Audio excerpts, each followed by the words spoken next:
Hello friends, स्वागत है आप सभी का आपके अपने YouTube channel book hive educator पर। तो आज हम लोग 15 जुलाई के करंट अफेयर के बारे में डिस्कशन करने वाले हैं।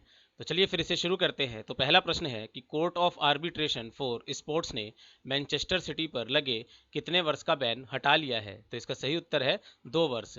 तो court of arbitration for sports ने मैनचेस्टर सिटी पर 2 वर्ष के बैन को हटा लिया है।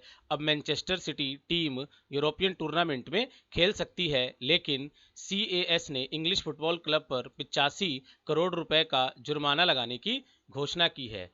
तो अगला प्रश्न जो है वो है दूसरा प्रश्न कि सियाम के द्वारा जारी किए गए आंकड़ों के मुताबिक चालू वित्त वर्ष की पहली तिमाही वाहन निर्माण में कितनी फीसदी की गिरावट दर्ज की गई है? तो इसका जो सही उत्तर है सी 79.39%।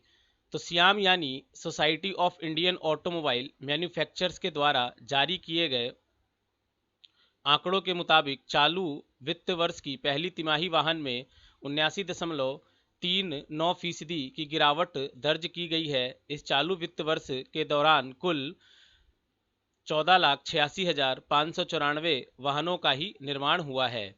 तो चलते हैं अगले प्रश्न पर। जो तीसरा प्रश्न है वो है कि भारत के किस राज्य के नादौन थाना को भारत के सर्वश्रेष्ठ पुलिस स्टेशन में चुना गया है? तो इसका सही उत्तर है हिमाचल प्रदेश। तो अगर हम इसके एक्सप्लेनेशन की बात करें तो भारत के हिमाचल प्रदेश राज्य के नादौन थाना को भारत के सर्वश्रेष्ठ पुलिस स्टेशन में चुना गया है। राज्य के मुख्यमंत्री ने कहा कि केंद्रीय गृह मंत्री अमित शाह की ओर से इस पुलिस थाने को उत्कृष्टता प्रमाण पत्र दिया गया है। तो चलते हैं चौथे प्रश्न पर। चौथा प्रश्न है कि केंद्र सरकार ने हाल ही में भारत के किस राज्य में नेशनल हाईवे से जुड़ी लगभग 20,000 करोड़ रुपए की परियोजनाओं की शुरुआत की है? तो इसका सही उत्तर है हरियाणा। तो केंद्र सरकार ने हाल ही में हरियाणा राज्य में नेशनल हाईवे से जुड़ी लगभग 20,000 करोड़ रुपए की परियोजनाओं की शुरुआत की है। साथ ही नेशनल हाईवे 8 समेत 11 सड़कों से जुड़ी योजनाओं का केंद्रीय सड़क परिवहन एवं राजमार्ग मंत्री नितिन गडकरी ने वीडियो कॉन्फ्रेंसिंग के माध्यम से उद्घाटन भी किया। तो जो पांचवा प्रश्न है वो है कि फिजिकल ईयर 2021 की पहली तिमाही में किस company consolidated net profit 2,390 crore रुपए रहा है? तो इसका सही उत्तर है विप्रो। तो भारत की आईटी कंपनी विप्रो का फिजिकल ईयर 2021 की पहली तिमाही में 2021 की पहली तिमाही में कंसोलिडेटेड नेट प्रॉफिट 2,390 करोड़ रुपए रहा है, जबकि पिछले वर्ष इसी तिमाही के दौरान कंपनी को 2,388 करोड़ रुपए का प्रॉफिट हुआ था। तो चलते हैं छठे प्रश्न पर। तो जो अगला प्रश्न है वो है कि अमेरिका के बाद किस देश ने हाल ही में चीनी कंपनी हुवावे को 5G नेटवर्क बनाने को लेकर बैन कर दिया है? तो इसका जो सही उत्तर है वो दोस्तों ब्रिटेन है। तो इसके अगर एक्सप्लेनेशन की बात करें तो अमेरिका के बाद ब्रिटेन ने हाल ही में चीनी कंपनी हुआवे को 5G नेटवर्क बनाने को लेकर बैन कर दिया है। ब्रिटिश सरकार ने टेलीकॉम कंपनियों को आदेश दिया है कि वे 2027 तक 5G नेटवर्क से हुआवे के सभी उपकरणों को हटा दे। तो अगला सातवां प्रश्न है कि भारत के किस पड़ोसी देश ने हाल ही में भारतीय चैनलों के प्रसारण पर लगी रोक हटा दिया है? तो इसका सही उत्तर है नेपाल। तो भारत के पड़ोसी देश नेपाल ने हाल ही में भारतीय चैनलों के प्रसारण पर लगी रोक को हटा दिया है। हाल ही में नेपाल की केपी शर्मा ओली सरकार के आदेश के बाद केबल ऑपरेटरों ने भारतीय चैनलों को फिर से प्रसारण करना शुरू कर दिया है, बट कुछ चैनल अभी भी ऐसे हैं जिन पर बैन जारी है। तो चलते हैं आठवें प्रश्न पर। आठवां प्रश्न है जम्मू कश्मीर में मानव अधिकारों के उल्लंघन का आरोप लगाते हुए किस देश की नेशनल असेंबली ने इसके खिलाफ एक मत से प्रस्ताव पारित किया है? तो इसका सही उत्तर है पाकिस्तान। तो पाकिस्तान की नेशनल असेंबली ने हाल ही में जम्मू कश्मीर में मानव अधिकारों के उल्लंघन का आरोप लगाते हुए इसके खिलाफ एक मत से प्रस्ताव पारित किया है। इस प्रस्ताव में कश्मीरियों को राजनयिक और राजनीतिक समर्थन देने की बात भी कही गई है। तो नवा प्रश्न है भारतीय रेलवे ने पहली बार किस देश में सामान से भरी विशेष पार्सल रेलगाड़ी को भेजा है? तो इसका सही उत्तर है बांग्लादेश।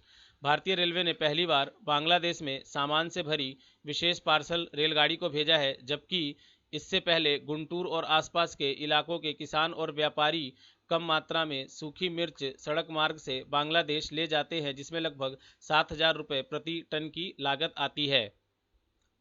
तो अब चलते हैं अगले प्रश्न पर। जो 10वां प्रश्न है वो है कि हाल ही में किस देश ने भारत को चाबहार रेल परियोजना से बाहर कर दिया है? तो ये ईरान है। ईरान ने हाल ही में भारत को चाबहार रेल परियोजना से बाहर कर दिया है। अब केवल ईरान अकेला ही इस परियोजना को पूरा करेगा। और आप ये भी कह सकते हो कि राजनीतिक स्तर पर ये भारत के लिए एक बहुत बड़ा झटका भी है। तो चलते हैं अब हम लोग 15 जुलाई के ऐतिहासिक घटनाओं के बारे में चर्चा करते हैं। तो 1611 आमेर के राजा और मुगल साम्राज्य के वरिष्ठ सेनापति जय सिंह का जन्म हुआ। उनको मिर्जा राजा के नाम से पुकारा जाता था। 1840 शिक्षाविद, ग्रंथकार और सांख्यिकीविद अंग्रेज अधिकारी विलियम विल्सन हंटर का जन्म हुआ। चलते हैं अगले बिंदुओं पर। तो 1883 प्रसिद्ध भारतीय व्यापारी जमशेद जी का जन्म हुआ। वे काफ़ी धनी और दानवीर थे। 1885 आधुनिक केरल प्रदेश के प्रमुख नेता का जन्म हुआ।